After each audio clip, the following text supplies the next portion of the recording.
sampling from my MPC into my Roland SP-404MKII. Right now you can see I got Jura lined up, and I got the SP-404 and the looper. Audio running through the MPC Live 2, then through the Rodecaster. And today I'm just going to do some basic sampling and just talk about why we do this. I think you got to keep driving the point home. So, you can see I press record. I send it right over to a pad. We do long enough samples, therefore we can, so that way I can utilize it as a one shot inside of the SP. You get what I mean? And that has become kind of a dope way to not only make a beat inside of the MPC, but also inside of the SP-404. And we're going to talk about it a little bit today. So make sure you like, share, subscribe, comment. Make sure you check out everything in the description, and make sure you stay to the end so you can hear this tip that I have. I got a pretty good tip I want to give you guys. All right? What's going on, guys? It's your brother O.T.G. The O.T.G is for Overtime Grind. Hardly seen, but I'm always around. Today, I have the SP-404 and the MPC-1. I'm sampling Jura, a simple pad, into my Roland SP-404MKII. And I really like this workflow. I show it a lot. And, part of this is because the way that the SP samples, it kind of minimizes a lot of the different things that you have to do if you want to utilize this workflow. So like right now, I just tapped out the tempo for what I had in the MPC. I set the SP at 89. I'm going to use TR Rec on a 1-bar pattern just to loop out some claps and some hi-hats. And then I get to play around right with my sample. And you could do this inside of the MPC, but when it's in a plug-in form, what you would have to do is resample it. So you would go to sampler, and then you would go to resample this down and bring it back into a pad. When you have something like the SP-404 or a MV1 or another MPC or whatever other sampler that you might have, you could take that sound, print it. So this is a chord progression, and you can print it, and now it's out of your memory, and it's just a smaller file because it's a WAV file. Also, you don't have any processing. There really is no processing because it's not in plug-in form or MIDI form. It's in actual WAV form, and that allows you to now kind of mix and know what you're mixing together, a final sound. So what I'm doing now is I just went to program edit, and I doubled my loop out. So this way I could go and just press record, and we could lay the sample, and now this becomes a sample because what we have is envelope. We can work with the envelope. We could work with the pitch bend. We can apply effects to it. We could take this one sound and turn it into something totally different.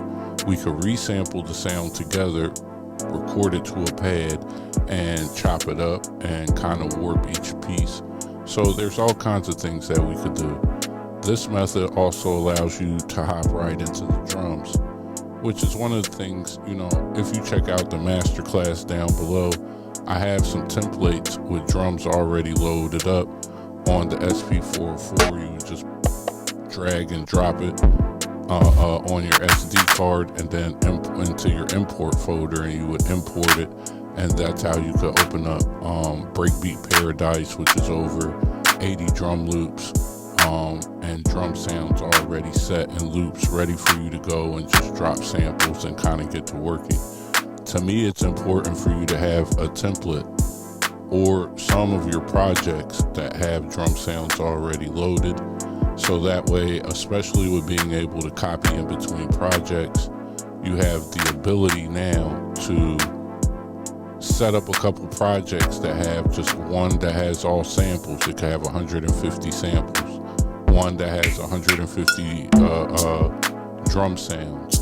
One that is a combination of the samples and drum sounds. You can have one project that has all of your beats on it for DJ mode. You know, part of getting better with being a producer is being decisive about what you want to do and coming up with some kind of method that you can replicate that will in the end become part of what defines your sound. So right now I have a bunch of, these are drums that I sampled in from the TR-6S. So these are like CR78 kits, 808 kits, 909 kits, things of that nature. And what I'm doing now is just adding in different stuff to kind of make this beat sound a little bit fuller. But remember that this is playing into the looper, and this goes into understanding what does what and where what is, and the placement on the table or in your audio chain.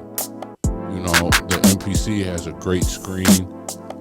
It gives you a lot of abilities to do a lot of different things. The SP is unmatched when it comes with sample, and the sound has a character. You know, when you combine those things together, you can ping pong back and forth of recording stuff into the MPC from the SP, recording stuff from the MP into the SP, and, you know, seeing what kinds of different sounds you get. You know, right now I want to load a bass up, so I'm going to go to the bassline plugin, and now I have all of my memory is free in my MPC, so I could load up 6 different plugins, all kinds of performance programs and key groups and things of that nature, and then just save that project as a specific sound. I could save it Project 3 SP with the date. And what that will do is now whenever I need to open up to get back to those sounds, I have it saved, and I have the actual sounds sampled inside of the SP. We can either stem them out, or we can deliver the loops, or we can remake the beat. All of these things are things you need to think about when you're sampling inside of the SP, because you could possibly sell one of these beats or do something. All right. So one of my major tips about sampling in is to make sure that when you're doing the one notes, get yourself familiar with how the BPM works on the SP. So I have mine set at 90, which is a roundabout range. All the time when I'm recording in, most of the time my SP's at 90. Now, when I mess with the pitch bend, or I start messing with the pitch, it's going to pitch it up from 90 BPM. What I tapped in as the actual BPM, was 69. So with a 69 BPM, but a sample at 90, and then you start to warp it, you can already see that or start to play with vinyl mode or transpose or things of that nature. It'll give you a different sound because it's already being warped, so to speak, to be at the BPM of the beat. So this will give you all types of results. You could speed it up. You could go in and hit pitch and speed and speed it up, or put the correct tempo in. And now when you change the pitch, it'll change differently according to the BPM. So that's definitely a major key for you to look out for. Hopefully you found some value in this video. Make sure you like, share, subscribe, comment. Make sure you check out everything in the description for the master classes and the 404 cheat sheet MPC masterclass and all types of different stuff. Follow me on all social media at 365 O.T.G. It's your brother.